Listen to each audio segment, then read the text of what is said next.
Morning, everybody. It is Jillian. So I took a 24-hour break because I needed it. Me and Facebook are sometimes on the same wavelength. And the universe definitely knows everything. Mother Nature knows everything. That's the most amazing thing about Mother Nature, is she knows it all.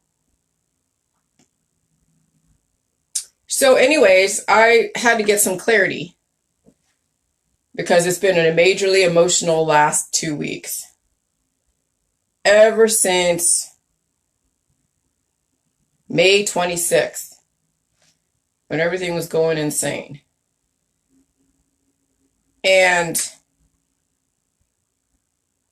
it reminded me of, well, it didn't remind me, it reminded me of a lot of stuff. It had me come to terms with a lot of stuff. And you thought healing was just like, one little symptom here and one little symptom there. No, healing is a major, major body, mind, and spirit thing that you're going to go through so much stuff. It's going to be interesting. And so it reminded me of one of my organizational development classes, because I'm writing this other book and I'm trying to get all my thoughts together, and I'm writing little components here and little components there. And I'm like, how am I tying this all together? Because anytime you write anything, right? When you're writing a book is not very easy. I'm telling you, it's not very easy because you have so many thoughts that you want to bring together and string together and find the connections. And you have to find those connections, those transitions, those things. And you have to make a whole, everything has to be in a nice, neat little package. And it can't be just scattered thoughts. I mean, you saw my first book. You probably saw my second book. Now I have this third book that's coming out. Okay. And you're going to see then the progression of my development in clarity of thought and then bringing thought process together. So this reminded me of class.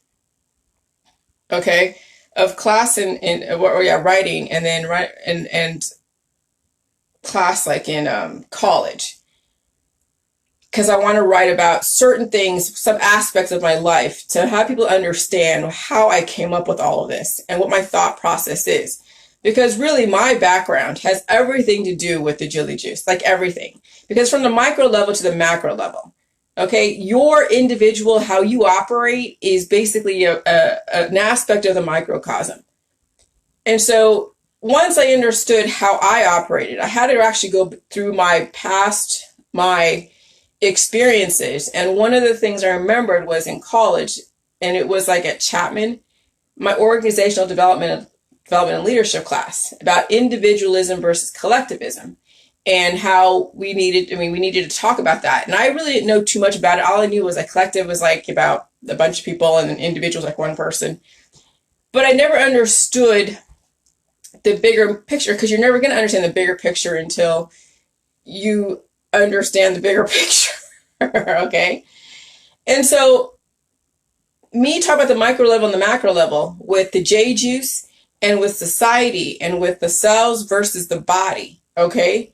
That's what individualism versus collectivism is, because I'm going back and forth. Remember, you're watching me go from one extreme to the other. Even Facebook said you're going from one extreme to the other. We need to give you a break. So I took a break for 24 hours. And I thought about it. I put on a timeout. Reminded me of, well, I never was put on a timeout. I was grounded for like days and days and weeks when I was a kid. But Facebook is a kinder, gentler parent, and they put you on timeout when you become too erratic. When you've said things that are a bit too out there, then okay, they want to. So I figured out what they were talking about, and I'm like, okay, I get it. So I thought about this, and I'm like, okay, micro level, macro level, individual versus collectivism. I'm watching you guys comment on my Facebook on your perspective. Some of you are major individualists, major Republicans, all about the Second Amendment and all about, debating the disease in our society called racism, and how your perspective is the only perspective or the better perspective. And then someone else saying something else about their perspective is the better perspective. And, and I went back and forth. You're seeing me flip-flopping on which side, which end. I'm not going to take a side. I can't. I shouldn't.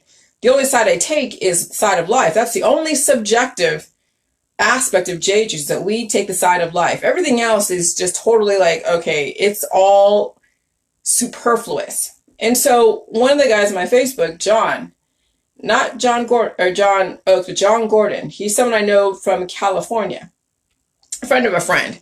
I met him a few times with his wife. And he clicked something in me.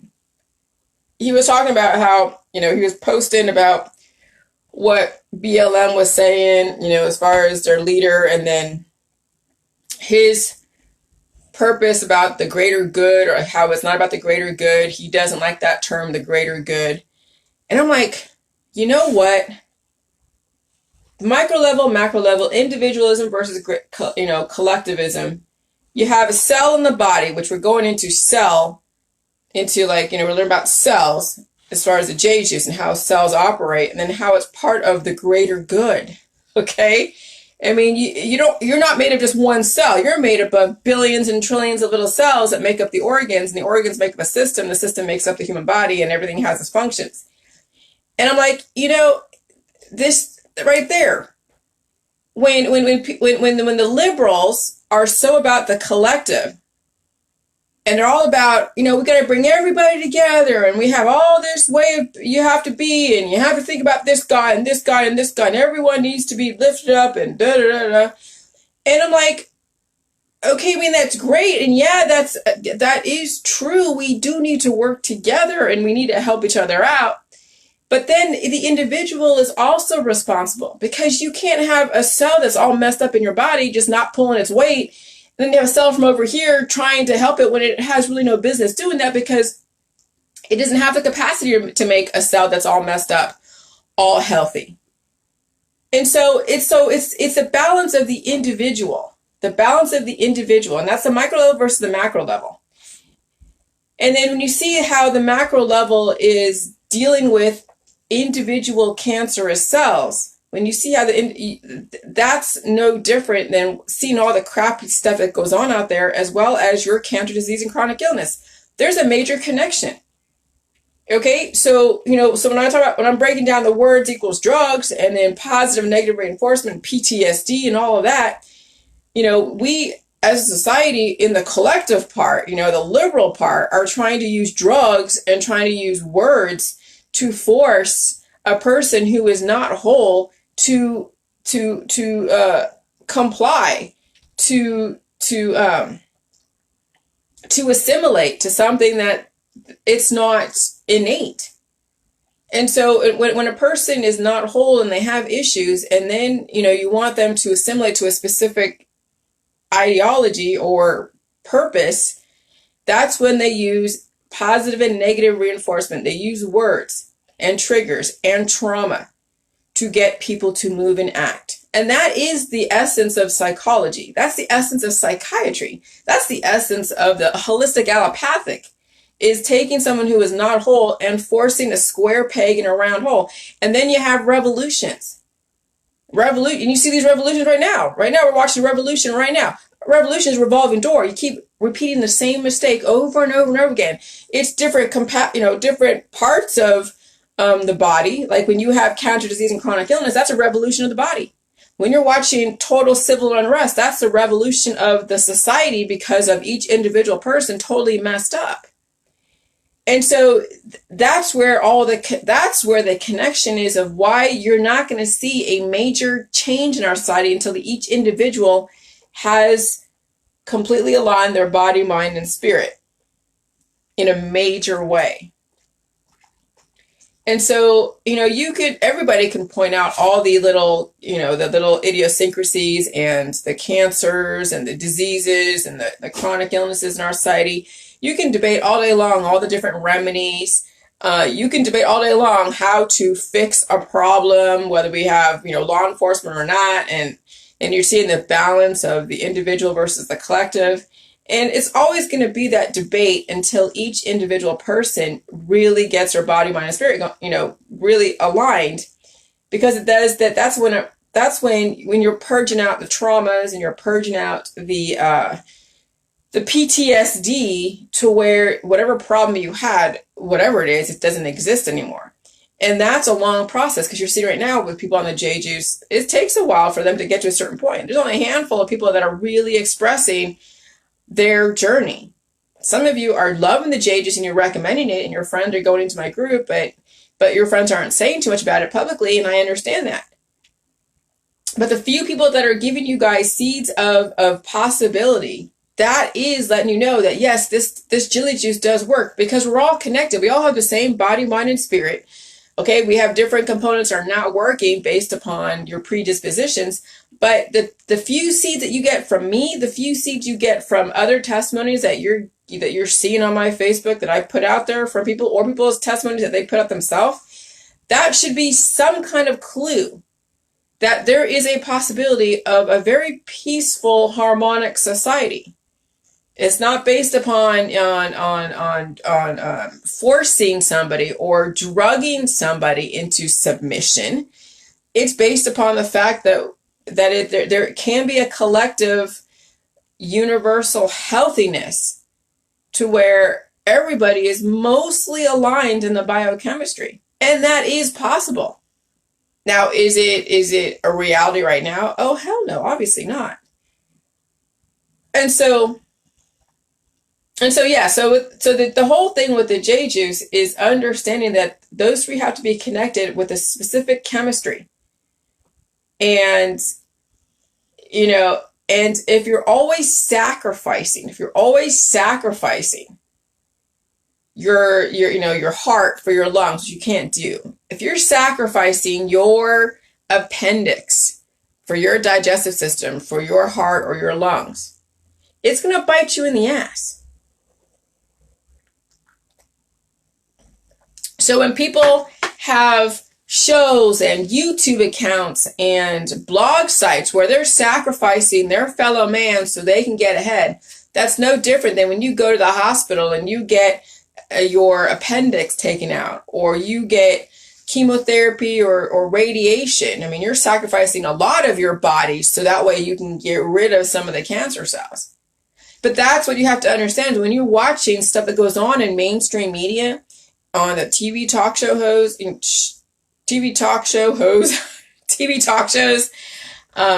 YouTubers, the blog sites, the articles, mainstream media, all the media, when they're sacrificing their fellow man so they can get ahead, it's no different than when someone goes to the holistic world and takes all of these pills, power supplements, and detoxes, or they go into the prescription drug world and they drug themselves into submission, or they go into the allopathic world, in surgery, and get things taken out. When you're sacrificing a lot of your organs and your cells in your body to keep your heart going and your lungs going, that's what people do out there when they are sacrificing their friends and family so they can get ahead. And so what if we didn't have to sacrifice things to get ahead? What if we could actually heal and give people the tools to heal at the individual level, so that way the collective level can be all healed simultaneously? That is possible. And then, then you'd have a different leadership. You wouldn't have leadership on one end or the other, and the pendulum is always swinging the other way. That's what these revolutions are, is the pendulum keeps swinging this direction and then that direction. You'll have peace in this way, then you'll have peace over here for a minute, and then until there's an imbalance. And that's what you're seeing. And so that's what my next book is going to be about, is really it's connecting the macro level and the micro level, connecting the individualism versus collectivism, and having how these need to balance out, how that looks like in our society as well as the human body.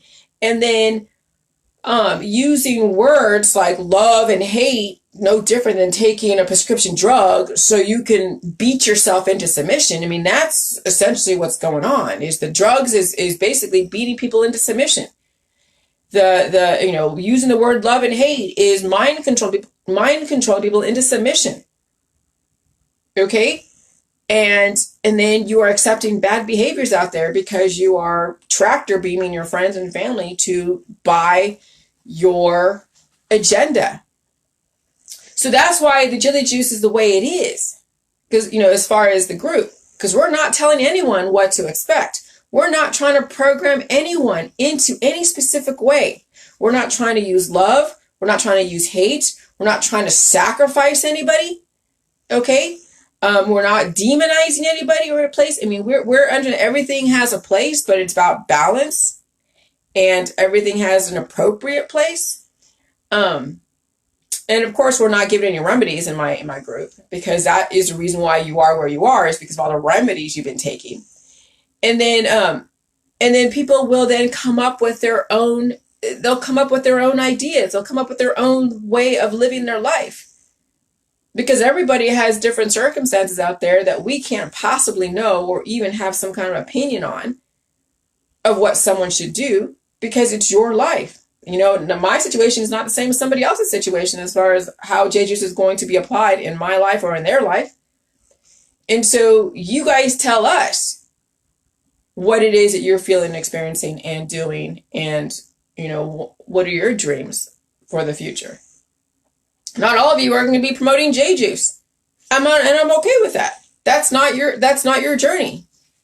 Some of your journeys are to go and do race car driving, or hell, I don't know. Some of your dreams are like learning how to play the piano and creating, you know, a second life, because now you have the ability to.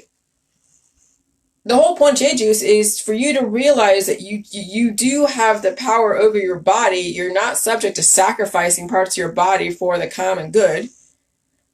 And that now you have a whole new lease on life. You have the total control. And then now you can have like a second like career, third career, fourth career, fifth career, who knows, whatever.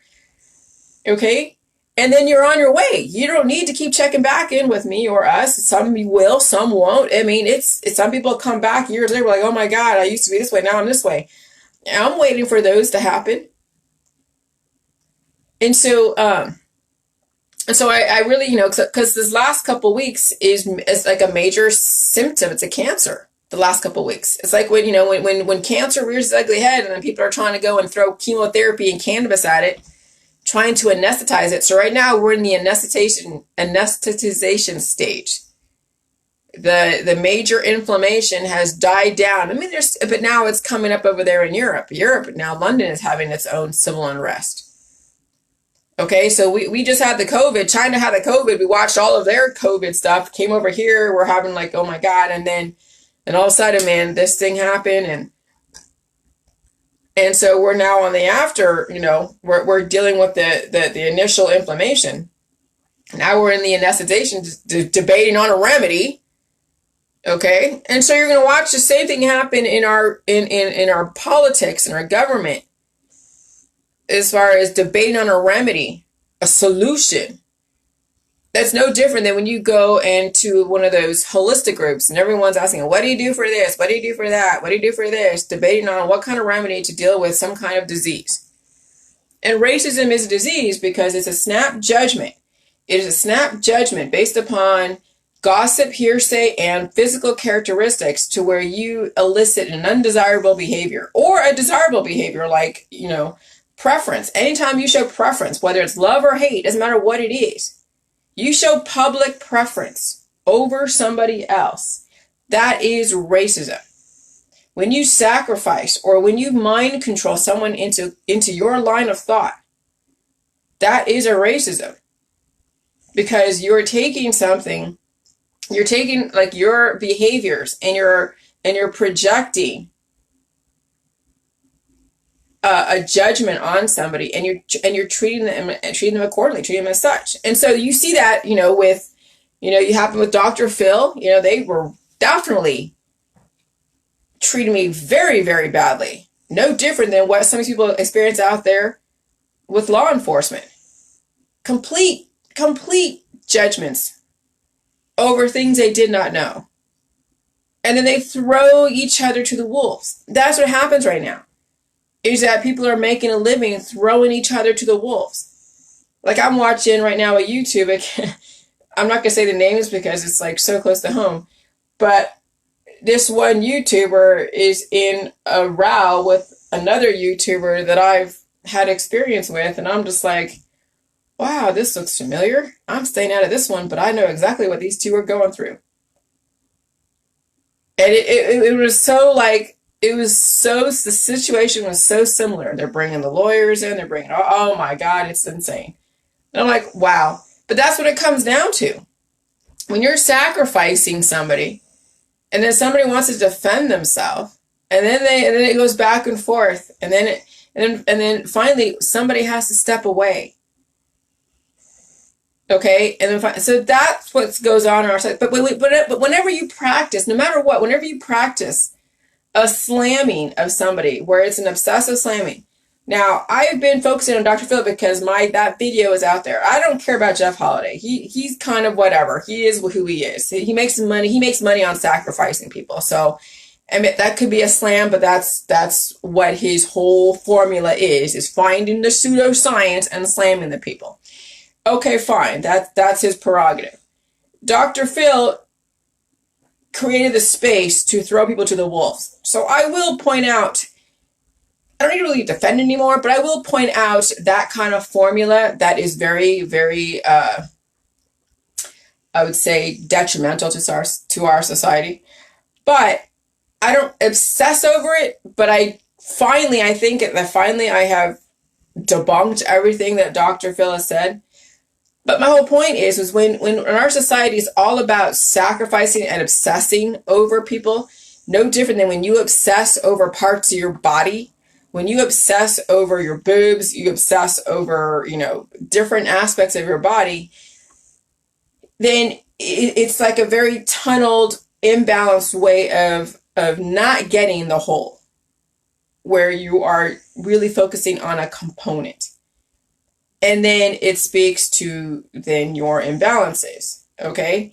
And so that's one of the main things that I really figured out with the J Juice and all of what I've been going through is understanding when you obsess over the collective, you ignore the individual. And so when people are out there who are left wing are all about the collective, and they're into the psychotherapy, the law, the health and everything, and they're trying to legislate what a good family should be. They're trying to legislate what good health should be.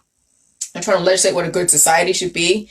And yet they have chaos within, and they're aging and degrading. And that's why I mentioned the whole aging and degrading. How can you listen to someone who is aging and degrading about real balanced health and wellness?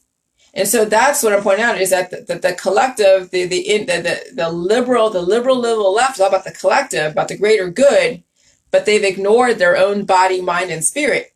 So whatever their greater good is going to be very skewed on their imbalances on a collective level. When you're collectively imbalanced, that's chaos. That's why the left is so chaotic. Because they're embracing parts of their body and they're obsessing on parts of their body, mind, and spirit. Very, very intense obsessions that it comes off very imbalanced. So I understand that. And then the right is all about the individual and they don't want to work together. I mean, they say they do, but then, people are taking the right wing so extreme to where anyone that can't measure up to whatever is not welcome. And then there's a racism of sorts, because if you don't look the way we do, if you can't perform the way we do, we then treat you differently. Okay. And so it's extreme on either end. And I don't like either end. I mean, there's got to be a balance between where, yes, you may be trying to, like with J Juice, people are getting there. No one's there yet, but what is there, that's all individual. And I try to make sure that I keep the wholeness of the group to where we're not falling into very individual, very obsessive points, that we are only speaking from our own experience and we're not trying to legislate morals and we're not giving remedies. And so that's my guidance. And so, I mean, that's the point of change. So I'm understanding that there is always going to be a transition from the individual to the collective. And that's the thing with the Maslow's ladder, where you're going from, Maslow from the bottom, the baser level instincts, going then from the collective of people just trying to survive collectively to then going to the individual. But it shouldn't stop there. Then once you finally get the whole individual, then you're able to then contribute to the collective, but we haven't gotten there yet to where we could see the other side of the individual, the self-actualization, because people have died after maybe less than 100 years. So there's got to be a balance. It can't be just either or, but it's either or because we've only been living to 100 years, maybe less. Okay, and so so that's why I had a disconnect with the left and with California. And that's why I ran away from California, because I knew each individual person was so imbalanced and they're trying to impose their healthy ways on me. And I'm like, oh, you're not very freaking healthy in body, mind, and spirit. You're trying to force a square peg in a round hole. You're on drugs. You're doing this. You're doing that. You have issues of this, and that. And you're trying to tell me how to be healthy. And you got issues. So I knew in my head that things weren't correct in California. And so, but then I went to the other extreme, up to the right wing side, where it's like, okay, now, not that extreme, but it's kind of, well, I guess it's all on how you look at it.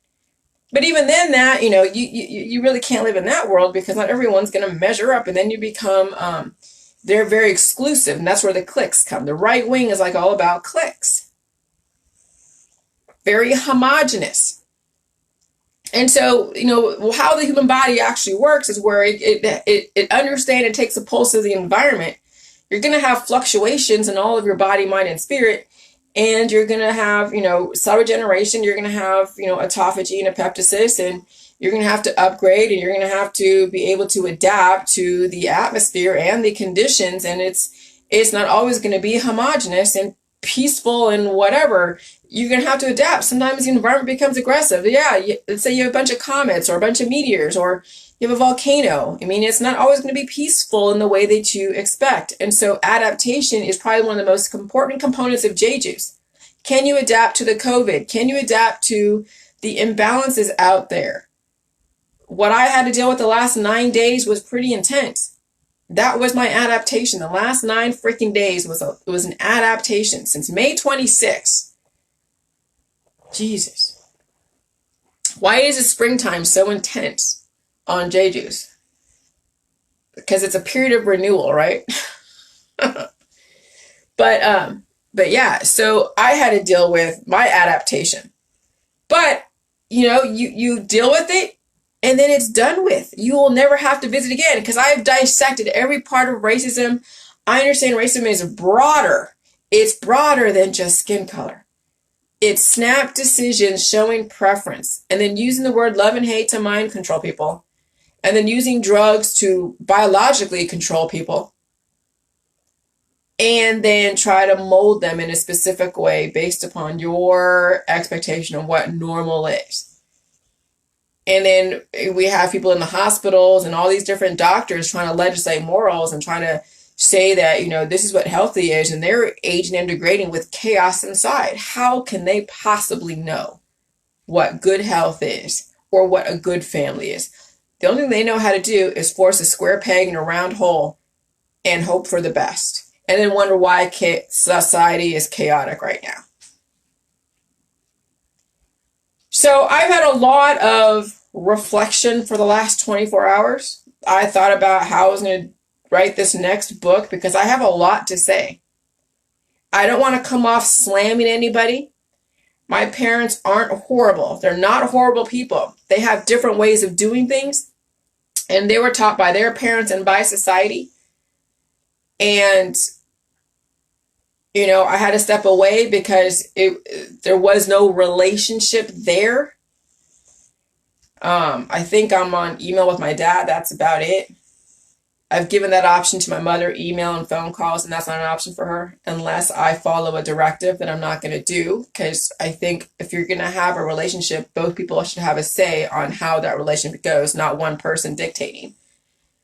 So it's like some of you will get very clear on your boundaries and why you're in relationships and step away from them if need be, or, ask for forgiveness if need be. And all of you are going to have your journey through Jeju's. All of you. Some of you are not going to be very expressive about it, and that's fine. But I want to be able to outline all of what I've been going through without sacrificing anybody. Now, it may seem like I have been because I've been going through my adaptation, my clarity, my understanding of how I was raised and what I was dealing with. But my goal is not to sacrifice anybody in my books, any books that I have. That I will definitely give both points of view, because that's what because I don't want to. I mean, but by the very nature of just kind of talking about, a lot of things that people don't want to talk about, bringing to light things that were in the dark, by nature is going to be very inflammatory to some people who don't want to face their own, insecurities. However, my goal is to make it to where it's tasteful and it's not going to sacrifice somebody for my, whatever. Because that's not the point of J Juice, is to sacrifice anyone to get ahead. It's not about that. It's about understanding the patterns that we're all raised with and how we can break those patterns in families as well as in society, so we don't have to keep revisiting these revolutions every single however many years.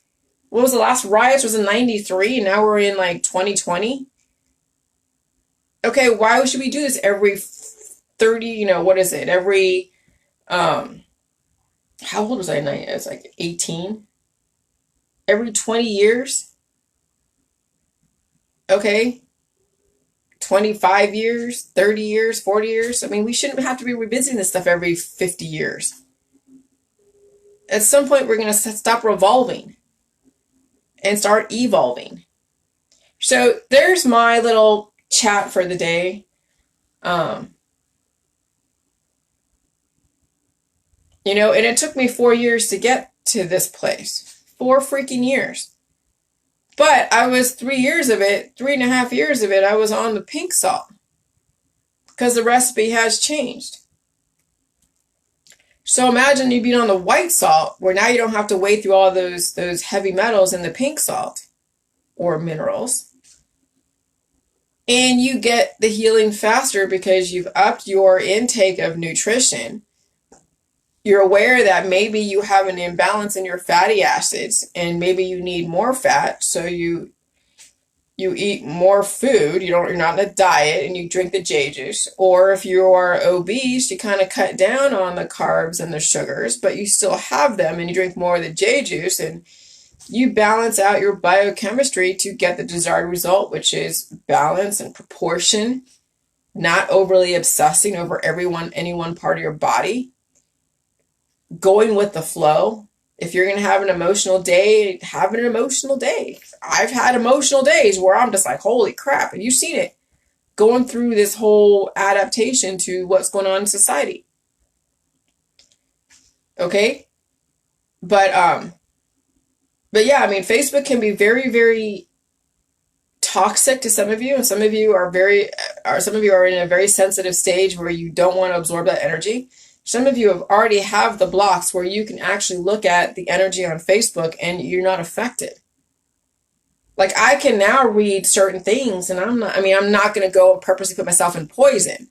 Like, I won't go to certain accounts out there just to listen to them slam me. No, I'm not going to do that. But I can still see things on a peripheral level through my news feed and not get triggered. Where it's just really information more than anything else. It's not something that I have to go and convince. I have to go in and change. No. And so that's the whole point of J Juice, is where you can look at people and places and things in a more of a balanced way, and you don't get triggered. You don't feel like you have to completely avoid the whole thing. I mean, make sure your news feed, you have enough people on your Facebook that you're following that are relatively balanced. Now, you're going to see some imbalanced people. I mean, some people are really, really horrible. They're posting animal stuff and whatever, which I've taken off my Facebook. But someone has a political point of view, like a right-wing point of view, and they want to put that out there. Okay, big deal. Who cares? But if that's a major trigger for you, then obviously don't have them on your newsfeed. But really, when you're able to have a handle on your own body, mind, and spirit and your own triggers, you can read somebody else's perspective without getting triggered. to where you're like, oh my God, I gotta get away. Now, some people I will unfollow because yes, I can't handle animals being hurt or humans being hurt and seeing some things that people put out there. But there are people that have a different point of view that helps me understand my own point of view. And it's just data. It's not something that I'm going to be triggered by where I go into an emotional like turmoil. No. I've gone beyond that point now. So it's all about balance, and you'll figure it out. And if you are affected by people, places, and things, then avoid them until you get yourself balanced out. And then everything out there is going to be information. And then you'll know the proper boundaries. You're not going to live in such a homogenous world where it's only your kind. You're going to see other people's point of view and appreciate it because it is a balance. But then you know that you want to live indefinitely. And when you want to live indefinitely, you're going to balance out your own body, mind, and spirit. And you're going to be that example because you can't tell someone who's in a biochemistry that's totally imbalanced that they should have this point of view or this thought process. I mean, just look at, that thread with that guy, John Gordon. I mean, he's pointing out what somebody said in Black Lives Matter as far as melanin. And then I gave him the counter on that, when you have not enough melanin, you have issues. When you have too much melanin, you have issues. There is a balance of that. What that looks like, we don't know. I've still yet to see what that looks like in the J-Juice world. But I can't tell him that his thought process is wrong. I can only say that when you have your body is made up of cells and each cell is working interdependently with others that make up the organs, it isn't just about the individual cell. Each person makes up the whole. And maybe he might get it on that level. I don't know. Or maybe, or he's just like, oh, okay, and then shuts up. I don't know. Okay, so, people are going to do what they're going to do. You can only exemplify through your actions and reactions. So anyways, there's my thing for the day. I'm going to write some stuff, but you guys, good luck. Have a good day, and I'll talk to you later. Bye.